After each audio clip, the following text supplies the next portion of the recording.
amepiga mafanikio, amekuwa ni mlima mbele, amekuwa ni kizuizi mbele.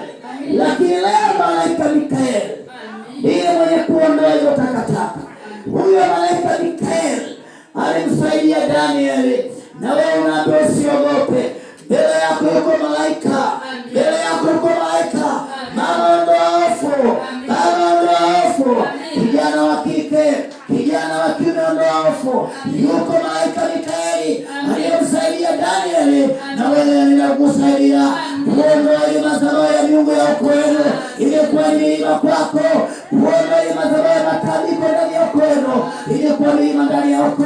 Ndio maana uko mzima hakuna mafanikio, uko mzima unaishi maisha ya mateso, uko mzima unaishi maisha ya umaskini, kuna mlima ndani yako.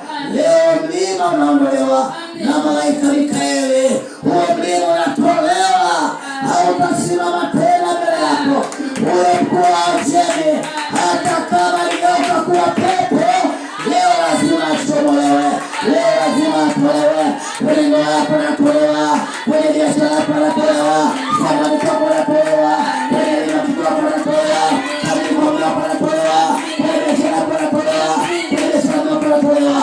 Lazima aondolewe hapa. Yuko Jesus only, yuko malaika Mikaeli akitetea watu wake, akisaidia watu na wateseka. Hebu piga makofi mengi kabisa. Shangilia makofi, shangilia makofi, shangilia makofi. Piga kelele kubwa, piga makofi makubwa. Shangilia, shangilia, shangilia, shangilia. Asante sana. Twende msomaji wangu.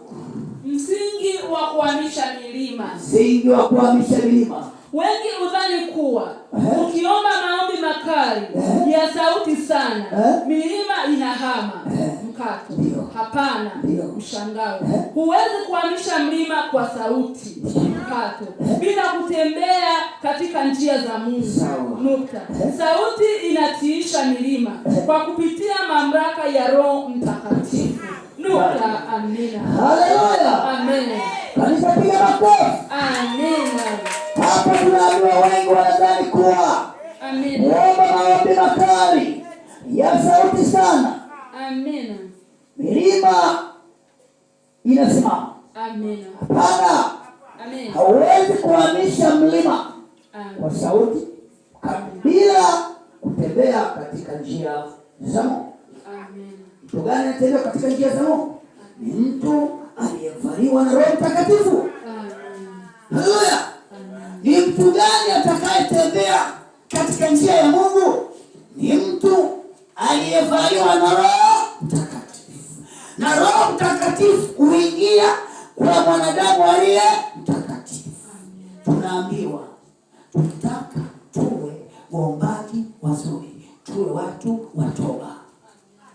Unasema amina? Amina. Tukitaka tuwe waombaji wazuri mbele za Bwana Yesu, tuwe watu kuishi maisha ya toba. Amina.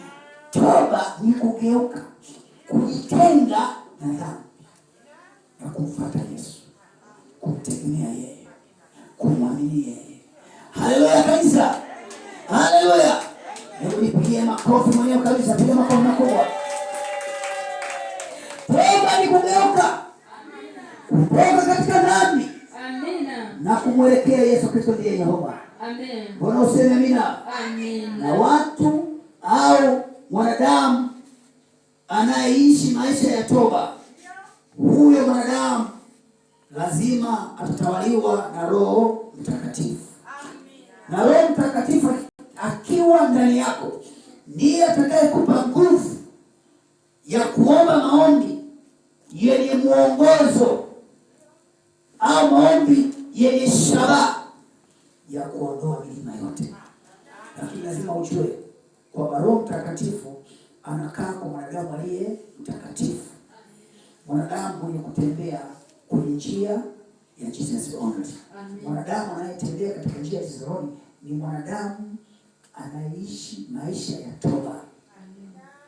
Na anapoishi maisha ya toba ya kujitenga na dhambi, toba ni kugeuka, kuacha matendo ya dhambi, kumwelekea Bwana Yesu, kufuata maagizo yake na kanuni zake.